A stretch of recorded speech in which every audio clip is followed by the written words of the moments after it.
శ్రీమాత్రే నమ. శ్రీ శివాయ గురవే నమ.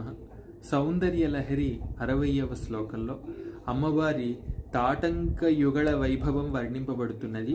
ఈ తాటంక యుగళం గురించి ఎవరైతే ధ్యానిస్తారో, మనసారా తలుస్తారో అటువంటి వారు సూర్యచంద్రుల తత్వాన్ని దాటిన వారు అవుతారు. అంటే కాలాతీతులవుతారు, మోక్ష పథగాములవుతారు అనేది పెద్దల ఉవాచ అన్నమాట. పైగా ఈ తాటంక యుగళాన్ని భక్తితో గనక ధ్యానిస్తే అటువంటి స్త్రీలకు సౌభాగ్యం స్థిరంగా నిలబడుతుంది అని చెబుతారు. మన అపమృత్యు దోషాలు కూడా వెనువెంటనే తొలగిపోగలవు అని కూడా చెబుతారన్నమాట. అటువంటి ఒక రమ్యమైన శ్లోకాన్ని ఇప్పుడు మనం చూడబోతున్నాం.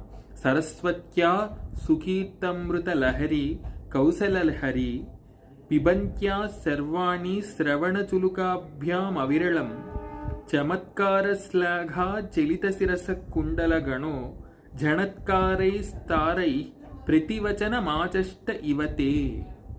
ఇక్కడ అద్భుతమైన దృశ్యాన్ని కళ్ళకు కడుతున్నారు. ఇవన్నీ ధ్యానానికి చాలా యోగ్యమైన శ్లోకములు. కేవలం ఒక్క శ్లోకం పైన మనస్సు నిలిచిపోయిందనుకోండి, అంటే ఆ జీవుడు జీవన్ముక్తుడైనట్టే. సంసార విషయిక అనురక్తిని బాసి ఆయన అమ్మవారి పాదాల దగ్గర తన మనస్సును లీనం చేసుకున్నట్టే.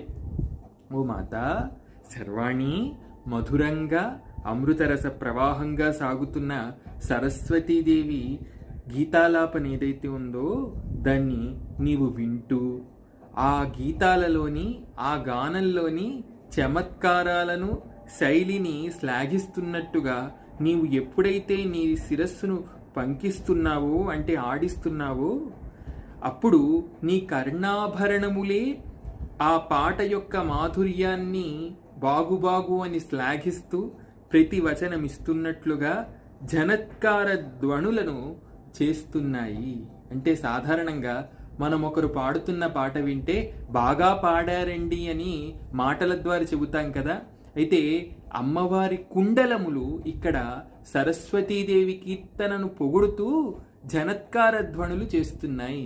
అవే అమ్మవారి ప్రతి వచనంగా భాషిస్తున్నాయని భావిస్తున్నారు ఆదిశంకర భగవత్పాదుల వారు.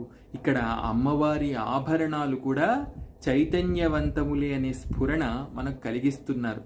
అందుకనే అమ్మవారి ఆభరణాలకు మనం నమస్కరించుకుందాం, అమ్మ పాదాలను ఆశ్రయిద్దాం, స్థిరమైన సౌభాగ్యాన్ని పొందుదాం. శ్రీమాత్రే నమః. శ్రీ శివాయ గురవే నమః.